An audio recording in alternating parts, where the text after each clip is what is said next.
남자친구 집에 인사를 드리고 온 뒤 남친에게 조용히 물었습니다. 저기, 내가 가족들과 연 끊고 산다는 거에 대해 별 말씀 없으신 거야? 걱정하지 마. 그 부분은 내가 부모님께 대충 둘러댔어. 그래도 보통은 조금 이상하게 생각하시던데. 물론 우리 부모님도 처음엔 조금 놀라시는 듯 했는데 무슨 사연이 있지 않겠냐고 하시면서 대수롭지 않게 말씀하시더라고. 그러니까 너무 걱정하지 마. 남친이 걱정하지 말라는 말을 몇 번이나 반복하고 있었지만 그러면 그럴수록 더욱 걱정이 될 뿐이었습니다. 부모와 연을 끊고 산다는 예비 며느리를 어느 누가 이해할 수 있겠습니까? 그랬기에 내내 걱정이 앞설 수밖에 없었습니다. 하지만 한 달 정도가 지났음에도 그것에 대한 어떠한 언급도 없었기에 조금은 안심한 채 지내고 있었습니다. 어느 날은 친구 현정이가 걱정스레 묻기도 했어요. 민영아, 그 뒤 기현씨 부모님은 별말 없었어? 다행히도 아직까지는 별말 없더라고. 근데 지금은 별말 없다고 해도 언젠가는 말해야 하지 않을까? 언제까지 숨기고 있을 수만 없잖아.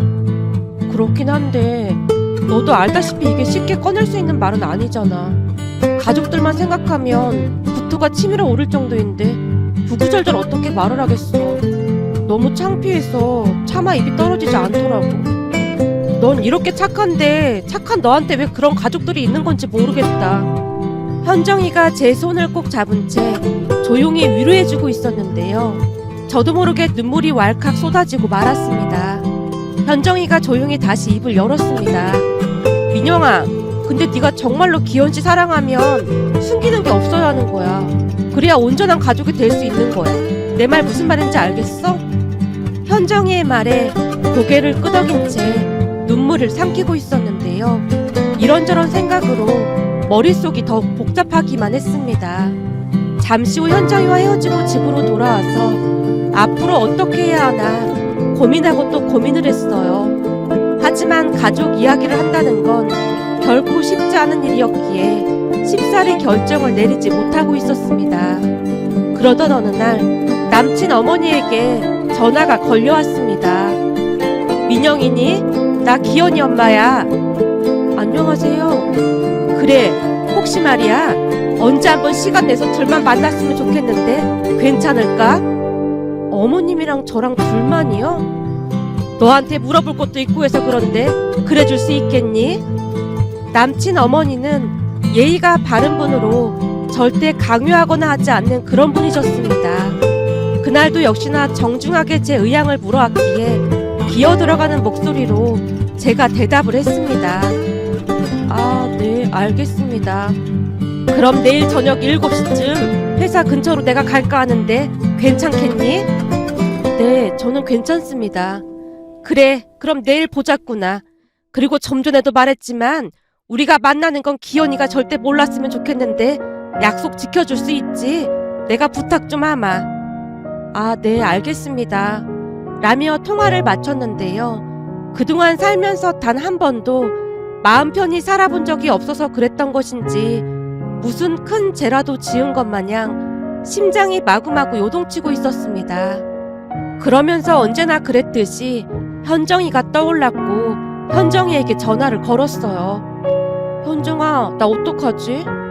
왜? 무슨 일인데 그래? 조금 전에 기현씨 어머님이 전화를 하셨는데 내일 둘만 만나자고 하시는 거 있지? 뭐? 그게 정말이야?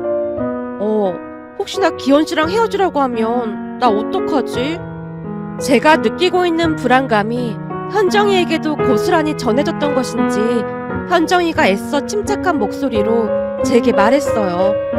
너 오늘은 나랑 같이 우리 집에 가자. 너네 집에? 그렇잖아, 너 엄마 아빠가 너 보고 싶다고 했거든. 너 남친 생긴 뒤로 우리 집에 안 온 지 한참 된 것도 잊고 있었지?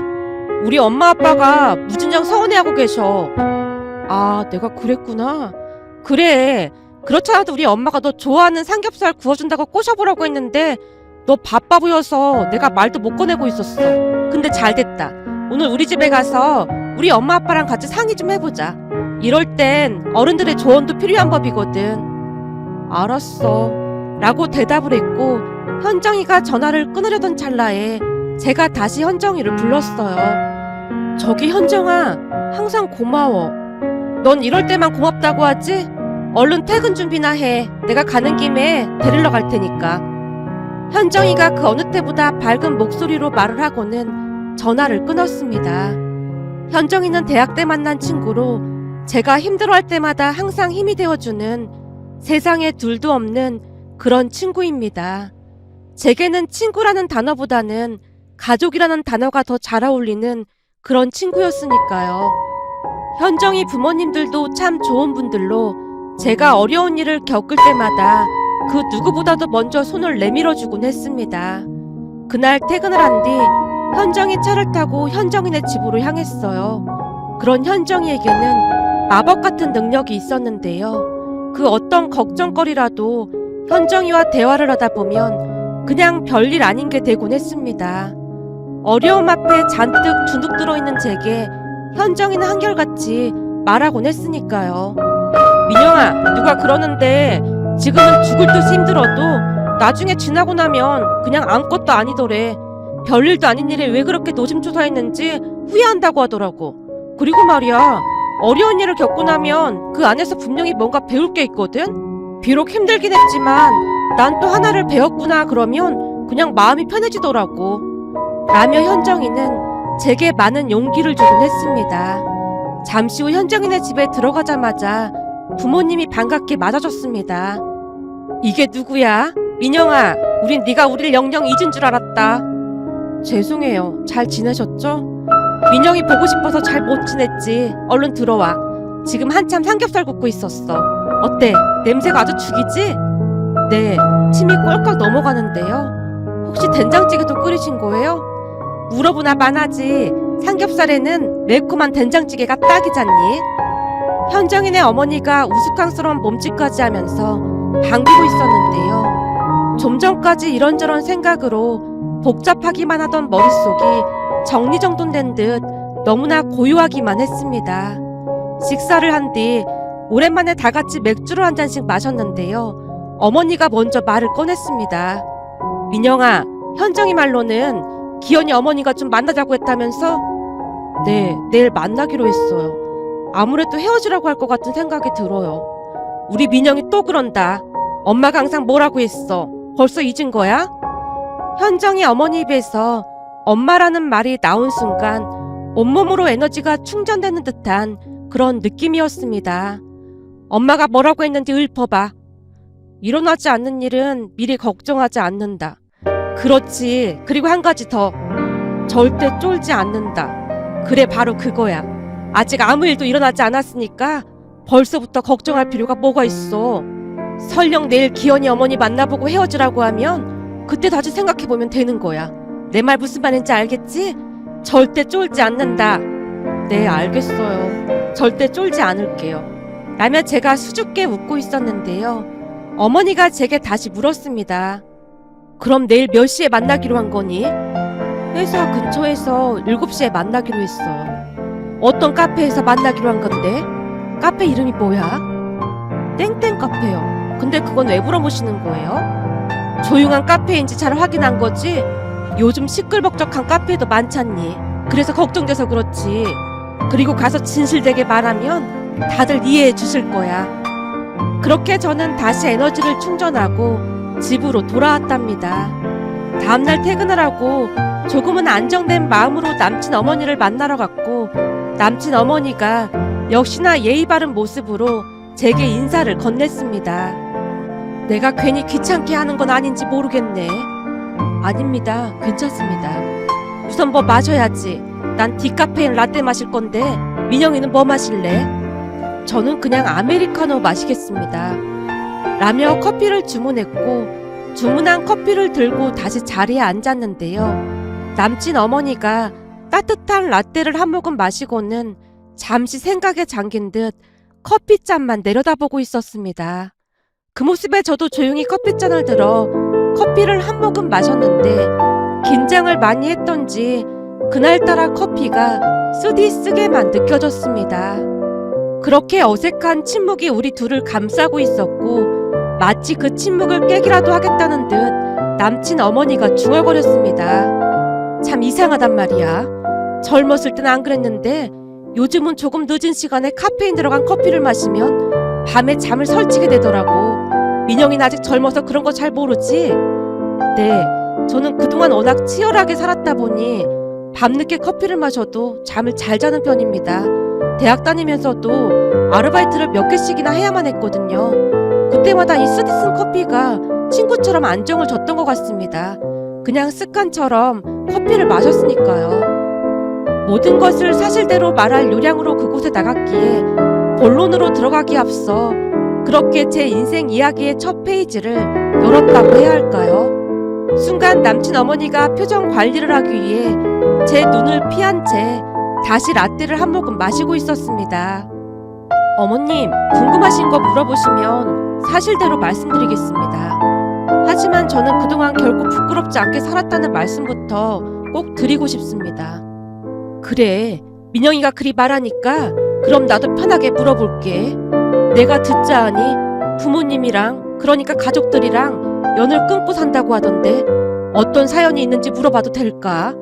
어찌 보면 민영이 입장에서는 불쾌한 질문이 될 수도 있겠지만 자식을 둔 부모 마음은 늘 그래. 그러니까 혹여나 자식이 잘못되지는 않을까 노심초사하기 마련이거든. 민영이도 나중에 엄마가 되면 내 마음 충분히 이해할 거야. 네, 어머님 마음 충분히 이해가 됩니다. 그럼 질문에 답해도 될까요? 제 물음에 남친 어머니가 최대한 정중한 표정으로 고개를 끄덕이고 있었어요. 그 모습에 제가 조용히 입을 열었습니다. 우리 부모님은 그런 게 없었습니다. 그러니까 자식이 잘못될까 노심초사하는 그런 부분이 전혀 없었습니다. 오히려 자식인 제 등골을 못 빼먹어서 안달이 난 사람들 같았다는 말이 맞을 것 같네요. 조금 전에도 말씀드렸다시피 대학 다니면서 아르바이트를 몇 개씩이나 했거든요. 학비를 벌려고 아르바이트를 해야만 했거든요. 저한테는 그것만으로도 참 벅찼습니다. 그런데 집안의 생활비까지 보내야만 했어요. 가족들이 다들 저만 바라보고 있었으니까요. 어려운 가정 환경 속에서도 명문대에 합격을 했지만 엄마가 시금을 전폐하고 대학을 가지 말라고 압박을 하기도 했고요. 제가 말을 하면 할수록 남친 어머니의 얼굴이 새하얗게 질려가고 있었는데요. 도무지 믿을 수 없다는 그런 표정이었습니다. 곧 놀란 목소리로 제게 물었거든요. 그게 정말이니? 대학에 합격했는데도 가지 말라고 했다고? 네, 그게 일상이어서 저는 별로 놀라지도 않았습니다. 어찌어찌 대학에 입학하긴 했지만 아르바이트에서 매달 돈을 보내오라고 난리 치기도 했거든요. 이런 거 물어보는 거 실례인 건 알지만 혹시 친부모님이 맞긴 한 거지? 네, 저도 그런 생각을 안 해본 건 아닌데요. 친부모님은 확실한 것 같습니다. 제가 잠시 말을 멈추고는 긴 한숨을 내쉬고 있었는데요. 순간 꼭꼭 숨겨뒀던 치부가 드러난 것 같아 창피한 마음이 들었거든요. 그렇게 저는 감추고 싶었던 가족 이야기를 있는 대로 말하기 시작했습니다. 사실 우리 부모님은 아들만 중요시하는 그런 분들이었고 집안에 워낙 아들이 귀하다 보니 남동생을 참 많이도 애지중지하며 키웠습니다. 덕분에 동생은 속된 말로 개차반이 되어갔는데요. 동생이 그리 된 건 부모님 때문이 확실해 보였습니다. 동생이 사고를 칠 때마다 야단은커녕 기죽지 말라며 감싸고 돌기 바빴으니까요. 그런 부모님으로 인해 동생은 더욱 삐뚤어져 갔고 사고란 사고는 다치고 다녔어요. 나중에는 부모님이 감당할 수 없을 정도가 되었기에 저까지 뒤지작거리를 해야만 했습니다. 동생의 합의금을 위해 현정이 어머니께 돈을 빌리기까지 했고 그 돈을 갚기 위해 휴학까지 해야 할 정도였으니까요. 하지만 그때까지도 그게 당연하다는 생각으로 살았는데요. 사는 내내 엄마가 제게 말을 했거든요. 넌 네 동생을 위해 태어난 거니까 무슨 일이 있어도 동생을 지켜야 한다. 무슨 말인지 알겠어? 한마디로 동생이 없으면 너도 필요 없는 존재라는 말이야. 그런 말을 하루에 몇 번씩 듣고 자라다 보니 저도 모르는 사이에 세뇌가 됐던 게 아닌가 싶었습니다. 그러다가 어렵게 대학에 입학한 뒤 현정이를 만나게 되면서 제 생각이 잘못되었음을 깨닫게 되었어요. 어느 날 현정이가 위로하듯 말을 했거든요. 넌 그 누구를 위해 존재하는 게 아니야. 너라는 존재 자체만으로도 빛나는 존재인 거야. 현정의 말을 듣던 순간 비로소 아래서 깨어나듯 정신이 번쩍 들었는데요. 그날 처음으로 온전한 세상과 마주하게 됐던 것 같습니다. 그동안 옥죄고 있던 동생이라는 족쇄에서 해방된 느낌이었으니까요. 그 뒤 저는 가족들에게서 해방되기 위해 조금씩 노력했습니다. 그 중심에는 현정이 가족들이 있었고요. 하지만 가족이란 족쇄는 저를 쉽사리 놓아주지 않았습니다. 어느 날 동생이 사고를 쳐서 올케가 임신을 하게 되었고 손주를 보게 될 생각에 들떠있던 부모님이 있는 돈 없는 돈 다 끌어다가 동생을 결혼시켰습니다. 어느 날 찾아온 엄마가 다급한 목소리로 말을 꺼냈어요. 임신을 했다지 뭐니? 이런 경사가 어딨겠어. 고등학교도 겨우 졸업하고 직장도 없는데 어떻게 먹고 살 거래? 뱃속에 네 동생 아들이 있다는데 지금 그게 문제야? 그래서 날 찾아온 이유가 뭔데? 엄마가 무슨 말을 할지 뻔해 보였기에 제가 짜증스레 물었는데요. 역시나 엄마 입에서 기가 막힌 말이 튀어나왔습니다. 넌 어쩜 말을 그렇게 하는 거니? 넌 기쁘지도 않아? 내가 몇 번이나 말했잖아. 넌 동생을 위해 존재하는 거라고. 그러니까 앞으로 네가 동생 가족들을 책임져야 할 것 같아. 뭐? 엄마 지금 뭐라고 했어? 어머 얘가 왜 이렇게 놀래고 난리야? 넌 좋은 대학 나와서 취업도 잘했는데 당연히 네가 동생 뒷바라지를 해야지. 그럼 누가 해? 스스로 먹고 살아야지. 내가 왜 걔 뒷바라지를 해? 어찌나 기가 막히던지 제 목소리가 높아져 있었는데요. 엄마가 오히려 어이없다는 표정으로 다시 말을 했어요. 우리가 널 대학까지 졸업시킨 것도 다 네 동생을 위해서 그런 건데 너 지금 그게 무슨 소리야? 뭐? 대학까지 졸업시켰어? 엄마 아빠가 내 학비 한번 보태준 적이 있어? 용돈 한 번을 준 적이 있어? 아니구나. 오히려 허구한 날 돈을 빼앗아가기 바빴지? 근데 대학을 졸업시켰다는 말을 어떻게 할 수가 있는 거야? 그게 그거지. 우리가 대학 못 가게 했어봐. 네가 대학이나 나왔겠어? 암튼 넌 앞으로 돈 벌어서 네 동생 가족 뒷바라지 할 생각이나 해. 싫어. 내가 미쳤어? 나도 이제 내 인생 살 거니까 그렇게 알아. 앞으로는 절대 나한테 돈 달라는 소리 하지도 마. 기껏 대학을 먹여놨더니 이따위로 행동을 하고 있어. 이래서 내가 대학을 못 가게 했던 거야. 난 못 들은 걸로 할 테니까 너 매달 200씩 보내와. 난 분명히 싫다고 말했어. 그리고 난 동생 결혼식도 안 갈 거니까 찾지도 마. 처음으로 엄마에게 반항을 했던 것 같습니다. 그 뒤에도 부모님이 계속해서 찾아왔지만 작정을 한 채 만나주지 않았어요. 어느 날은 회사까지 찾아와서 한바탕 소동을 일으키는 바람에 큰 결심을 하고 회사를 옮겨야만 했습니다. 제가 철저하게 피하자 가족들도 포기한 것인지 한동안 조용히 지내는 모습이었습니다. 그렇게 몇 달이나 지났을까요? 어느 날 얼굴 한번 본 적 없는 올케가 전화를 해왔습니다. 형님, 안녕하세요. 저 민수 씨랑 결혼한 이정윤이라고 합니다. 아, 네. 근데 제 전화번호는 어떻게 한 거죠?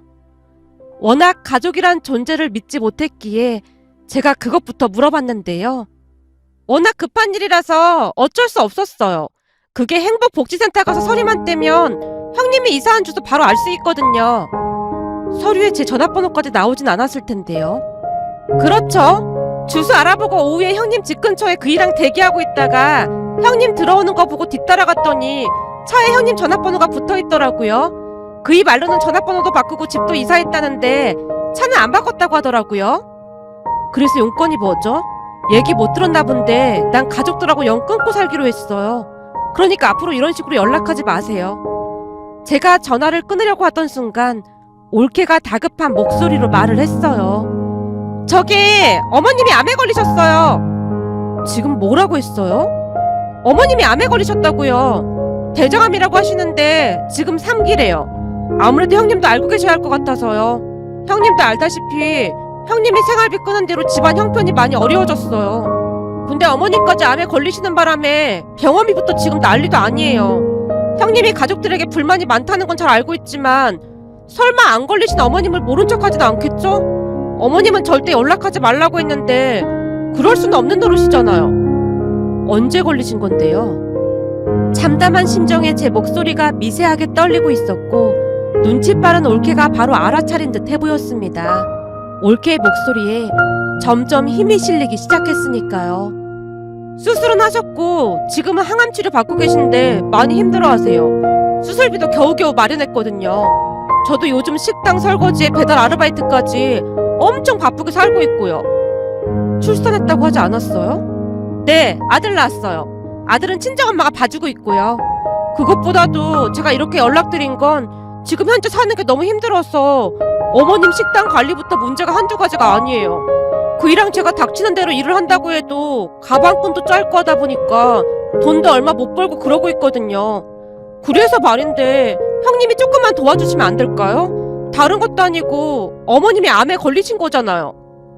올케가 순식간에 말을 하고는 제 대답을 기다리고 있는 모습이었습니다. 순간 그동안 굳건하게 다짐했던 것들이 와르르 무너지고 말았습니다. 다른 것도 아니고 엄마가 암이라는데 모른 척할 수는 없는 노릇이었으니까요. 결국 제가 올케에게 조용히 물었습니다. 그럼 제가 어떻게 하면 되는 거죠? 엄마가 나를 찾던가요? 아니요. 두 분 사이에 무슨 일이 있었는지는 잘 모르겠지만 어머님은 절대 형님 얼굴 보고 싶지 않대요. 어머님 말씀으로는 그냥 돌아가시면 형님이 평생 죄책감으로 고통받았으면 좋겠다는 말까지 하셨거든요. 역시 엄마답네요. 그 와중에도 저도 모르게 피식 웃음이 새어나왔는데요. 올케가 다시 말을 꺼냈습니다. 형님, 그래서 제가 전화드린 거예요. 형님이 가족들한테 안 좋은 감정이 있는 건 잘 알지만 그래도 어머님 말씀처럼 평생을 죄책감 속에서 살면 안 되는 거잖아요. 그래서 할 말이 뭐죠? 엄만 나를 만나고 싶어 하지도 않는다면서요. 저기 그게 우선 돈이라도 좀 보태주세요. 어머님 병원비도 만만치 않아서 정말 너무 힘들거든요. 아버님은 내내 어머님 돌보시느라 일도 못하고 계시고 우리 둘이 벌어서 감당하기가 너무 버거워서요. 알았어요. 얼마면 될까요? 그게 매달 한 200만 원이면 될 것 같은데 괜찮을까요? 금액이 좀 크긴 하죠. 근데 어머님 좋아지시면 그때는 꼭 말씀드릴게요. 알았어요. 계좌번호 보내면 거기로 매달 보낼게요. 형님, 근데 절대로 찾아오시거나 그러면 안 돼요. 어머님은 지금 안정을 취해야 하는데 형님 얼굴 보면 더 안 좋아질 것 같아서요. 사실 지금도 형님 이야기만 나오면 경기를 하시거든요. 올케가 몇 번이나 다짐을 받고 전화를 끊었습니다. 그리고 낳아준 분에 대한 제 나름대로의 마지막 배려였다고 해야 할까요?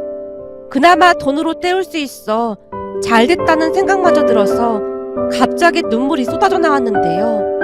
그동안 어찌나 시달렸던지 엄마가 암이라는 사실에도 아무런 감정도 느껴지지 않는 것에 대한 서글픈 마음이 들면서 너무나도 슬프기만 했습니다.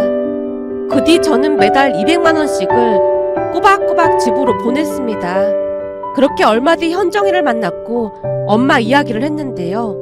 가만히 듣고 있던 현정이가 고개를 갸우뚱거리며 제게 물었어요. 뭐? 그러니까 얼굴 한번 본 적 없던 올케 말만 믿고 돈을 그냥 보내고 있단 말이야? 그게 무슨 말이야? 엄마가 암인데 찾아오지도 말라고 하고 돈만 붙이라고 하는 게 뭔가 이상하잖아. 그럼 설마 나한테 거짓말이라도 했단 말이야? 나도 그런 생각하고 싶진 않은데 그동안 니네 가족들이 너한테 한 짓을 곱씹어보면 충분히 그러고도 남을 것 같아서 하는 말이야. 무슨 진단서 같은 것을 보여준 것도 아니고 그냥 돈만 붙이라고 했다며. 그냥 느낌적인 느낌으로 뭔가 이상하다는 생각이 들어. 안 되겠다. 주말에 너네 부모님 집에 한번 다녀와 보자. 나도 같이 가줄게. 만약 우리 생각이 틀렸다고 하면 엄마가 아프신 건데 당연히 찾아뵈야 되는 거잖아. 근데 엄마가 내 얼굴 보면 스트레스를 많이 받을 거라고 하던데. 니네 엄마가 얼마나 강심장인데 네 얼굴 보고 스트레스를 받냐? 말이 되는 소리를 하라고 해. 우선 가서 이렇게 해보자. 현정이가 제 귓가에 속삭이고 있었는데요. 제가 놀란 채 되물었습니다. 진짜 그렇게 물어보란 말이야? 당연하지.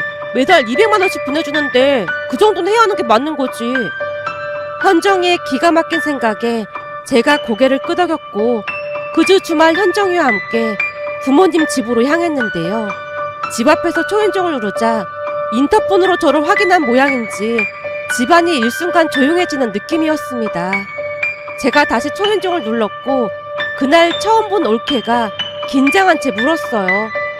형님, 어쩐 일이세요? 제가 오지 말라고 몇 번이나 말했잖아요.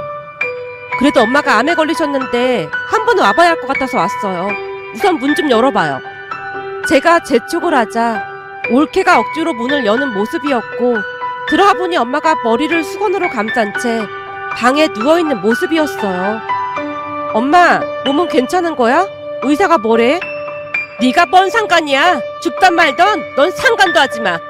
지금 항암 치료 때문에 머리도 다 빠지고 난리도 아닌데 왜 찾아와서 귀찮게 해? 너 보면 속이 더 울렁거리니까 그만 나가봐. 엄마가 등을 돌려 돌아 누워버렸습니다. 그런 엄마를 두고 거실로 나오자마자 제가 올케에게 물었어요. 올케, 우리 회사에 진료비 청구하면 일부 지원을 해주거든요. 그래서 말인데 그 진단서랑 그런 것 좀 줄 수 있을까요? 진단서요? 무슨 진단서요? 엄마 진단서 말이에요. 진단서 좀 줘봐요. 그리고 지금 어떤 병원에 다니고 계신 거예요? 형님, 진단서 그런 건 딱히 없어요. 나중에 병원 가면 달라고 해볼게요. 올케가 당황한 표정으로 고개를 떨구는 모습이었는데요. 아무리 봐도 그 모습이 이상했기에 집안을 둘러보다가 제가 다시 물었습니다. 근데 엄마가 암이라고 하는데 약봉도 그런 것도 하나도 없네요. 내가 알기로는 암이라고 하면 약도 많이 먹어야 한다고 들었거든요. 엄마 약봉투 좀 보여줄래요? 김민수, 네가 보여줄래? 어딨어? 라며 제가 동생을 다그치고 있었는데요. 그 순간 안방에 누워있던 엄마가 벌떡 일어나 거실로 나와서 소리쳤어요. 네가 뭔데 우리 귀한 아들한테 큰소리 내고 있어. 지금 그까지 돈 좀 준다고 요새 부리는 거야? 어디 감히 네 아들한테 큰소리를 치고 있어? 엄마가 고래고래 소리를 지르다가 부하가 치밀어 올랐던 것인지 머리에 씌어져 있던 수건을 방바닥에 내팽개치고 말았는데요. 그 순간 수북한 머리카락이 모습을 드러냈습니다. 어머님! 제가 수건 쓰고 있어야 한다고 말했잖아요! 올케가 울상을 지으며 다시 수건을 집어들었고 억지로 엄마 머리에 씌우다가는 제게 변명했어요. 형님! 지금 어머니 머리카락이 수북한 건 가발을 써서 그래요.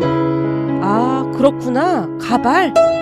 올케의 말에 성큼성큼 걸어가서 엄마 머리에 씌워진 수건을 밀어내고 머리를 잡았는데요. 역시나 가발이 아니었습니다. 그리고 엄마가 제게 미친 듯이 달려들며 소리쳤어요. 그래! 나 암 아니다 아니야! 그래서 네가 뭘 어쩔 건데! 가족들한테 꼴랑 돈 200만 원 주는 게 얼마나 아까웠으면 찾아와서 이 난리를 피워! 네가 인간이야?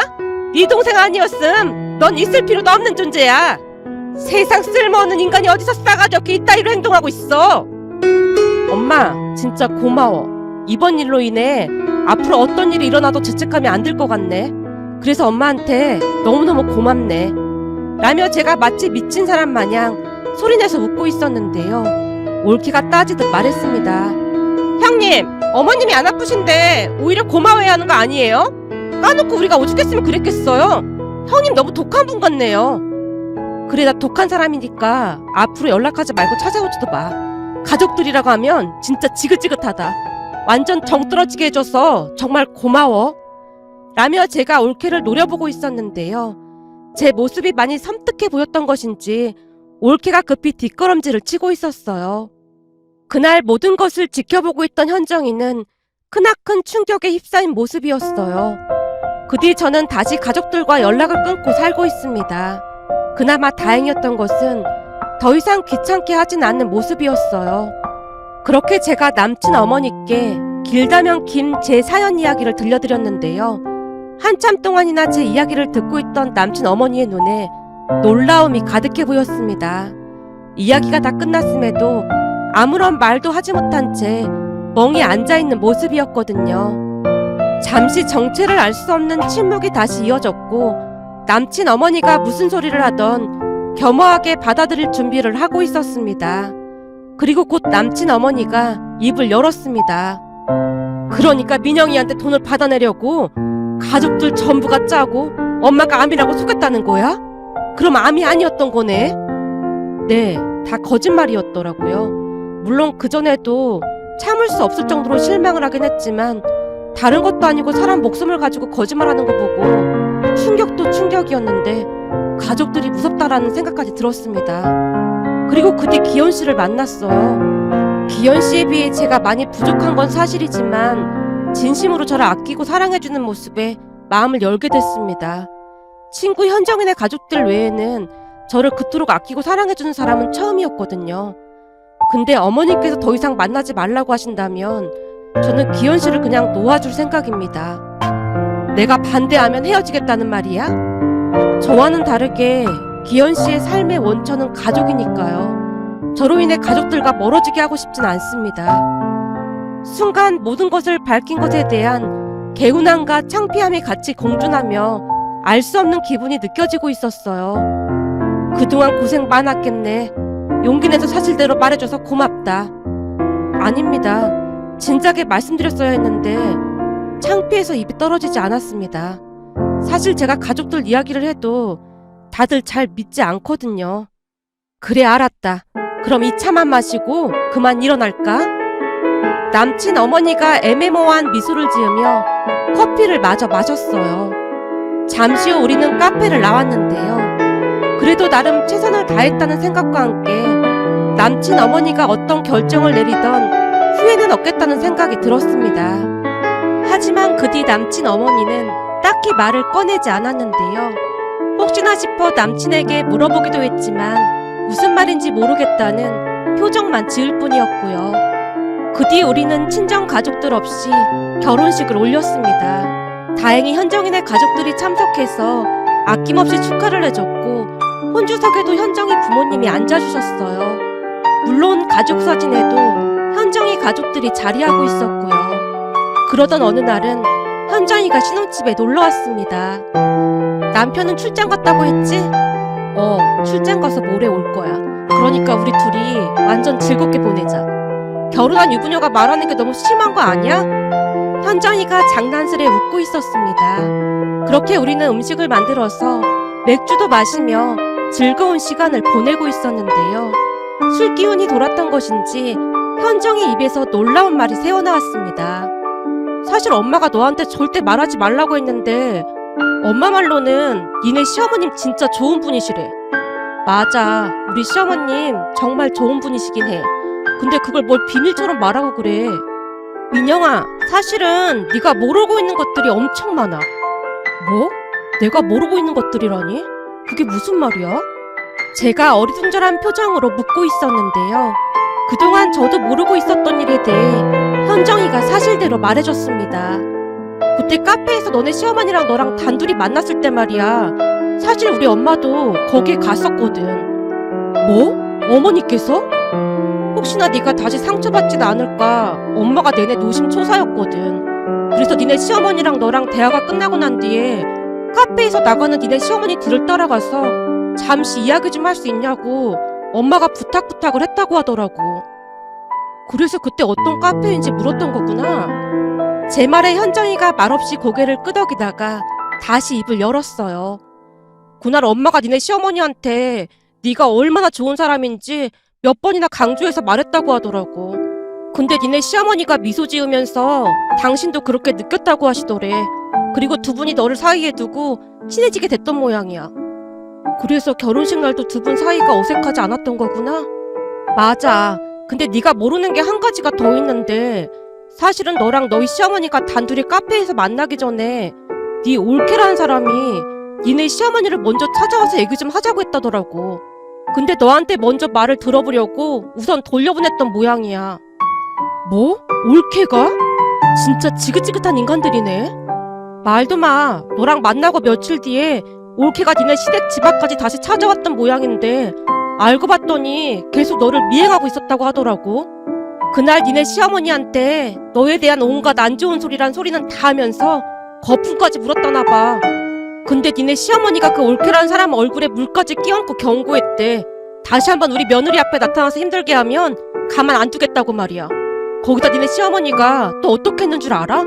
다시 생각해봐도 니네 시어머니 진짜 대단하시더라.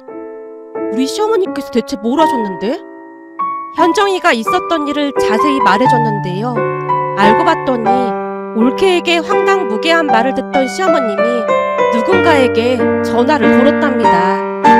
준순이, 나 미자 이모야. 그래 잘 지내고 있지? 그 어렵다는 경찰대 나와서 그 자리까지 올라가느라 얼마나 고생이 많았니 그래. 네 엄마가 만나기만 하면 네 자랑을 얼마나 하는 줄 모른다. 그래서 말인데 네가 지금 땡땡 경찰서에 근무 중이잖니? 뭐 하나 물어볼 게 있어서 전화했어. 그 뭐냐, 누군가 거짓말로 협박하면서 사람을 모함하고 그러는데 그런 경우는 어떤 처벌을 받을 수 있는 거니? 그렇지, 사실도 아닌데 마치 사실처럼 떠벌리고 다니면서 협박을 한다니까. 뭐? 그런 공갈 협박죄 명예훼손으로 고소를 할 수가 있는데 10년 이하의 징역이나 2천만 원 이하 벌금형에 처해줄 수 있다고? 아니, 누가 착한 우리 며느리를 협박하는 것 같길래 그냥 두고 볼 수가 있어야 말이지. 그럼 당장 변호사부터 선임해야겠구나. 네 친구 중에 대형 로펌 변호사도 있다고 했었지. 우리가 돈은 달라는 대로 다 줄 테니까 소개 좀 해줄 수 있겠니? 돈이야 많은데 뭔 걱정이겠어. 우리 착한 며느리 힘들게 하면 그냥 아작을 내버릴 참이야. 뭐? 증거가 있냐고? 증거야 당연히 있지. 지금 내 앞에서 말하는 거 다 녹음해놨거든. 그게 증거가 아니고 뭐겠어. 라며 말을 하고 있던 찰나에 올케의 얼굴이 새파랗게 질려 있었다는데요. 저기 그냥 없던 일로 하고 저는 그냥 가보겠습니다. 없던 일 같은 소리 하고 있네. 가긴 어딜 갑니까? 아직 법적으로 해결해야 할 일이 많이 남아있는데. 저기 아무리 그래도 사돈을 상대로 고소까지 하는 건 너무 심한 거 아닙니까?